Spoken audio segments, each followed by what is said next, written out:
নমস্কার, আশা করি সবাই ভালো আছেন। বর্তমানে পশ্চিমবঙ্গে বিভিন্ন রকম পরিবর্তন দেখা যাচ্ছে, বিভিন্ন রকম নতুন নতুন নিয়ম চালু হচ্ছে। এর মধ্যে একটা খবর উঠে এসছে যে এবার থেকে প্রত্যেক বছরে রাজ্যের মধ্যে চালু হবে সংস্কৃত দিবস। এই নোটিশ অলরেডি সমস্ত ডিআইদের কাছে চলে গেছে।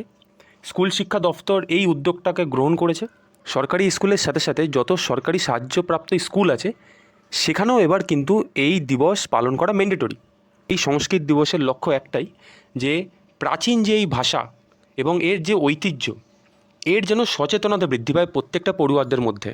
স্কুল শিক্ষা দপ্তরের নির্দেশ অনুযায়ী 25 থেকে 31শে আগস্ট পর্যন্ত প্রত্যেক বছরে এই সংস্কৃত সপ্তাহ পালন করা হবে। স্কুলরা ডিসাইড করবে যে তারা কোন দিন পালন করবে, স্কুলের মধ্যে অনুষ্ঠান করবে তারা কোন দিন করবে, এটা সম্পূর্ণ স্কুলের উপর থাকবে।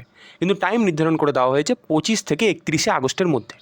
স্কুলদের উপর থাকবে, স্কুলরা চাইলে পুরো সপ্তাহ জুড়েও পালন করতে পারে, বিভিন্ন রকম অনুষ্ঠান আয়োজন করতে পারে, বা সপ্তাহের মধ্যে যে কোনো একদিনও তাদের কোনো সাংস্কৃতিক অনুষ্ঠান এগুলো রাখতে পারে।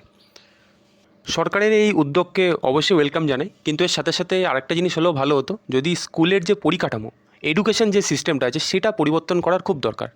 এখনকার টাইমে দাঁড়িয়ে এই জিনিসগুলো দরকারি, সংস্কৃত বা বিভিন্ন রকম যেসব কালচারাল জিনিস আছে এগুলো দরকারি, কিন্তু তার সাথে সাথে ভবিষ্যৎ প্রজন্মদের দিক তাকিয়ে এডুকেশন সিস্টেমটা চেঞ্জ করা খুব দরকারি।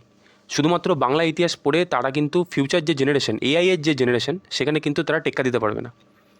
তা যাই হোক, এটুকুনি আপডেট দিলাম। নতুন কোনো আপডেটের সাথে আবার দেখা হবে।